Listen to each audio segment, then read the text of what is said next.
వాక్యము 20వ తారీఖు 7వ నెల 2025వ సంవత్సరం. మన దేవుడిస్తున్న చక్కటి మాట యిర్మీయా గ్రంథము 1వ అధ్యాయము 5వ వచనం. నీవు గర్భం నుండి బయలుపడకమునిపై నిన్ను ప్రతిష్ఠించితిని జనములకు ప్రవక్తగా.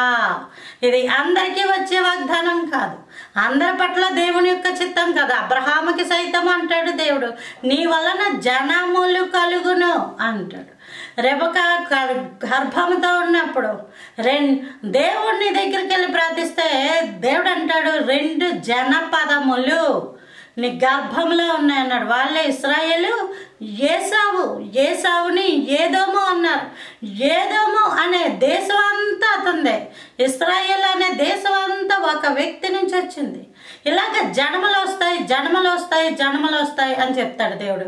కానీ ఈ యొక్క గ్రంథకర్త అయిన యిర్మీయాకి ఓ చక్కటి ప్రవచనం ఉంది. అదేంటంటే ప్రవక్త. ఎవరికి? ఈ జనాలకి ప్రవక్త. అంటే మరి ఇక్కడ బంగారం అండి ఎవరో తీసేసారండి, బంగారం అండి అని చెప్పి అడిగినప్పుడు అది చెప్పడం ప్రవక్తల యొక్క లక్షణం. అంటే బంగారాల కోసం లేదా జోళ్ళ కోసం లేదా బట్టల కోసం ఇంట్లో వస్తువుల కోసం చెప్పడం కాదు. కానీ ప్రవక్త యొక్క మొట్టమొదటి ఉద్దేశం ఏంటంటే ఆత్మల రక్షణ, ఆత్మలను నడిపించడం, శ్రేయస్కరమైన మార్గంలో వారిని పెట్టడం.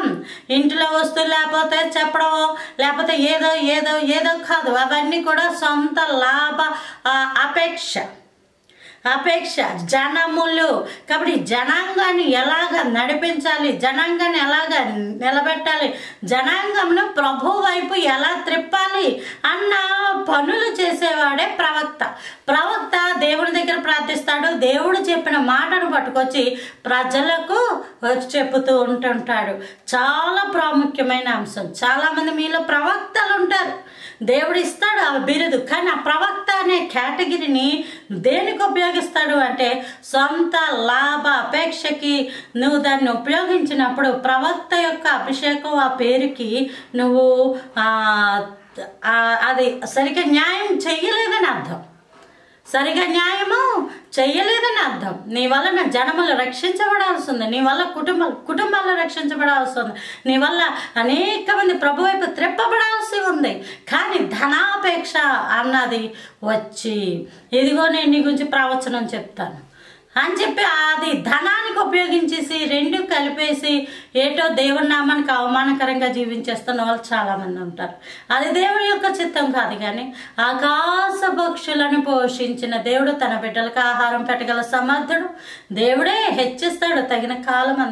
ఆయన బలిష్టమైన చేతి కింద దేన మనస్కులే ఉండడం తప్ప మరి మనకి మరొక అవకాశం అంటూ లేదు. నువ్వు జనములకు ప్రవక్తవాన్ని గుర్తుపెట్టుకొని జనముల కోసం, దేశాల కోసం, రాజ్యాల కోసం ప్రార్థించాలి. నీకు ఇచ్చిన కృపావరం నీ కుటుంబానికో లేదా నీ పక్కింటోళ్ళకో ఇంట్లో తప్పిపోయిన వాటి కొరకో కాదు. దేవుని చిత్తంలో ఉన్న ప్రణాళికల గురించి బహుగా ప్రార్థించాలి. Praise the lord. ఆమేన్.